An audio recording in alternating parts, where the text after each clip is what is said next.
মানুষকে কখনো কখনো তার পোশাক বা চেহারা দেখে বিচার করো না, কারণ যে তোমার কাছে ভিক্ষা চাইছে হয়তো তার ঘর থেকেই পুরো শহর চলে।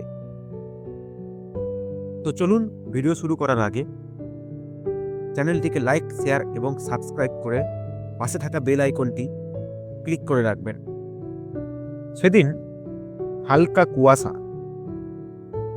রাস্তায় রোদ কম, সকালে অফিস টাইম। এক বৃদ্ধ মানুষ, মহেশ চ্যাটার্জি, বয়স 72, পুরনো একটা কটন শার্ট, ধুলোমাখা ব্যাগ, কিন্তু চোখে অদ্ভুত শান্তি। তিনি ধীরে ধীরে ব্যাংকের দিকে হাঁটছেন, মাঝে মাঝে হাঁপাচ্ছেন, হয়তো বয়সের কারণ। মানুষজন লাইনে, কেউ বিরক্ত, কেউ মোবাইল নিয়ে ব্যস্ত। কাউন্টারে বসে আছে স্বপ্না, দক্ষ কর্মী, কিন্তু মুখে অহংকার। তার মতে যার পোশাক খারাপ সে নিশ্চয়ই গরিব। মহেশবাবু ভদ্রভাবে লাইনে দাঁড়ান। একজন লোক পিছন থেকে বলে, বাবা, আপনি বুড়ো মানুষ, আগে চলে যান। মহেশবাবু হাসি দিলেন, না বাবা, আমি অপেক্ষা করব। অবশেষে তিনি কাউন্টারের সামনে দাঁড়ান। এরপর মহেশবাবু বলেন, মা, আমার অ্যাকাউন্টে কিছু তথ্য জানতে চাই। এই কথা শুনে স্বপ্না খুব বিরক্তভাবে বলে, অ্যাকাউন্টে মোটে কত টাকা আছে? এই আপনার মতো মানুষ এসে প্রতিদিন আমার মাথার উপরে বসে থাকে। আগে টোকেন নিন, নিয়ম জানেন না? মহেশবাবু মৃদু কণ্ঠে, মা, আমি আগে থেকেই টোকেন নিয়েছি। তখন স্বপ্না চোখ গোল গোল করে বলল, আপনার গ্রাম্য লোকজন, অ্যাকাউন্টে হয়তো 500 টাকা থাকবে না, তারপরও বড় বড় কাজ করতে আসে। এই কথা শোনার পরে চারিদিকে ফিসফিসানি আওয়াজ শোনা যায়। কেউ কেউ হাসাহাসি করছে। এত কিছুর পরেও মহেশবাবু চুপচাপ তাকিয়ে আছেন। কোনো রাগ নেই, শুধু ব্যথা। তখন হঠাৎ উপর থেকে নামছেন অভিক মিত্র, ব্যাংকের নতুন ম্যানেজার। তিনি শিক্ষিত, শান্ত, কিন্তু আচরণে খুবই শক্ত। তিনি দৃশ্যটি দেখে এগিয়ে এলেন, বললেন, স্বপ্না, কি হচ্ছে এখানে? স্বপ্না তখন স্যারকে দেখে ভয় পেয়ে বলল, স্যার স্যার উনি খুব সমস্যা করছেন। তার অ্যাকাউন্টে টাকাও নেই, আবার বড় বড় কথাও বলছেন। অভিক তাকে থামিয়ে দিলেন আর বললেন, দাদুকে অসম্মান করার আগে একবার অ্যাকাউন্টটা চেক করো।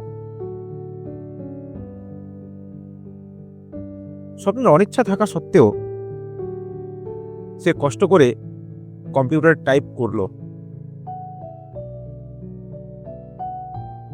যখন স্ক্রিনে দেখলো, বড় বড় হরফে উঠল, অ্যাকাউন্ট ব্যালেন্স 42,75,00,000 টাকা।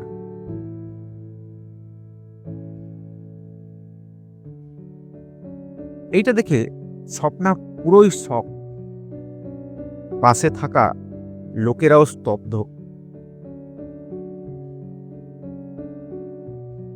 এরপর স্বপ্না তোদলাতে তোদলাতে বলল, স্যার স্যার স্যার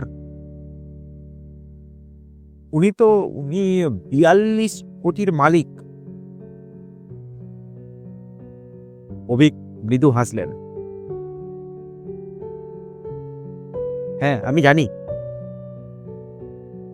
ইনি হলেন মহেশ চ্যাটার্জি, আমাদের ব্যাংকের সবচেয়ে পুরনো প্রিমিয়াম ক্লায়েন্ট, আর শহরের 3টি অনাথ আশ্রমের দাতা। এই শুনে সেখানে থাকা সমস্ত মানুষই হতবাক। এক বৃদ্ধ, যিনি দেখতে সাধারণ অথচ সমাজের বিশাল সম্পদের মালিক। 10 বছর আগে দুর্ঘটনায় মারা গিয়েছিল মহেশবাবুর স্ত্রী ও একমাত্র ছেলে।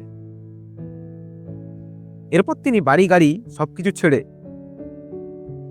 সরল জীবন শুরু করেন। তিনি মনে করেন, বেশি দেখালে বেশি খরচ, কম থাকলে মানুষকে বুঝতে শেখা যায়। সেই সরলতার কারণেই আজও তিনি মলিন পোশাক পরে চলেন। এদিকে দেখা যায় স্বপ্নার চোখে পানি নিয়ে এগিয়ে এসে বলল, দাদু, আমি খুব বড় ভুল করেছি। আপনার চেহারা দেখে বিচার করা আমার ঠিক হয়নি। তখনও মহেশবাবু শান্ত গলায় বলল, মা, মানুষকে তার পোশাকে বিচার করো না, আমি ক্ষমা করে দিলাম। স্বপ্নার চোখে জল গড়িয়ে পড়ে। অন্যান্য কাস্টমাররাও নীরব। অভিক স্যার বৃদ্ধের হাত ধরে বললেন, দাদু, সব কাজ আমার কেবিনে বসে হবে, আপনি সম্মানের যোগ্য। এরপর মহেশবাবু একটু হাসলেন আর বললেন, আমি সাধারণ মানুষ,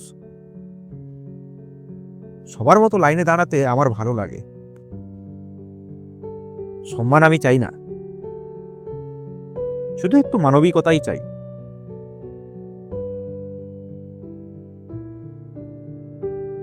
এরপর এই বলেই মহেশবাবু ব্যাংক থেকে বেরিয়ে গেলেন। মানুষ এখন তাকে ভিন্ন চোখে দেখছে। সেই একই বৃদ্ধ, কিন্তু আজ তার মর্যাদা অন্যরকম।